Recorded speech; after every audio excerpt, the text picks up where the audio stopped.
Ça me fait tellement mal. Je n'arrive pas à comprendre. Un acte aussi ignoble vis-à-vis d'un enfant.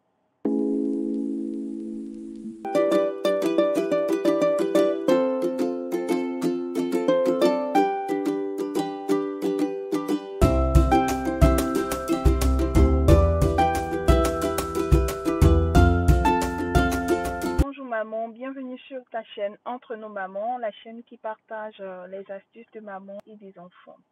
Alors cette vidéo est une clarification à ma vidéo précédente. Si vous ne l'avez pas encore visualisée, voici la vidéo, le titre qui s'affiche et tout.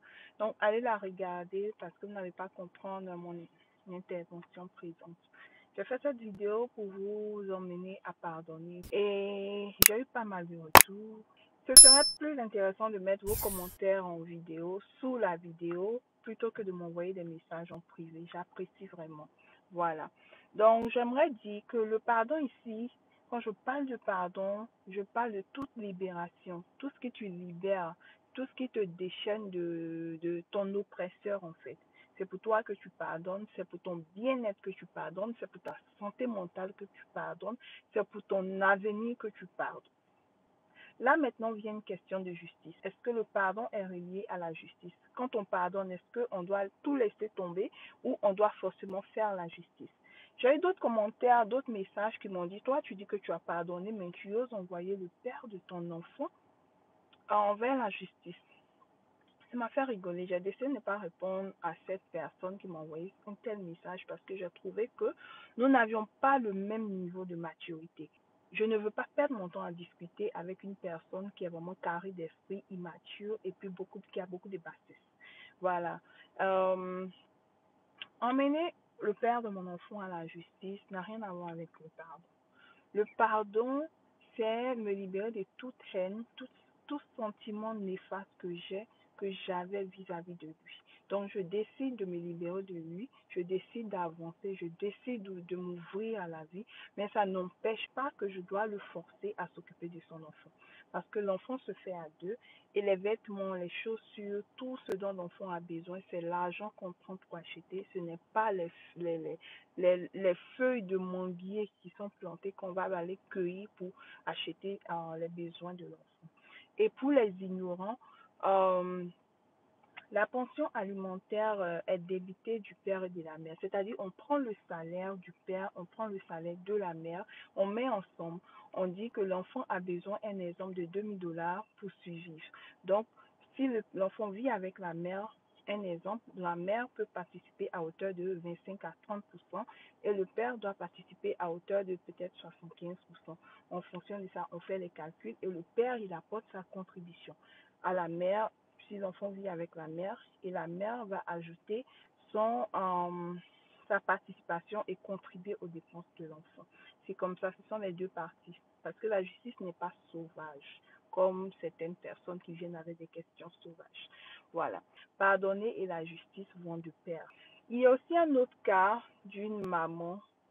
Excuse-moi maman, je pense que ton sujet est très délicat, mais il y a aussi d'autres mamans qui vivent cette situation-là.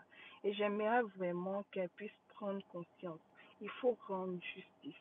Si le père de ton enfant abuse ton enfant de façon physique, s'il est très violent, très agressif, il maltraite l'enfant, tu dois dénoncer cela. Si tu ne dénonces pas cela, tu es coupable de cet acte. Oui, oui. Si tu ne dénonces pas, tu es coupable. Tu peux pardonner, tu laisses tomber, mais ça ne veut pas dire que tu ne vas pas mettre la justice. Non, non, non, non, non, il faut comprendre les choses. Moi, tu viens faire du mal à mon enfant. Je vais te pardonner, mais tu vas payer pour ton action.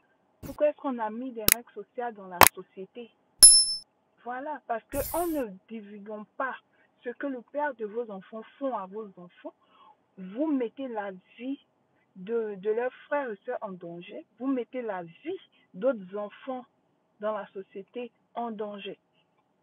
Il ne faut pas cautionner certaines choses. C'est-à-dire qu'il faut avoir des valeurs, il faut avoir des standards.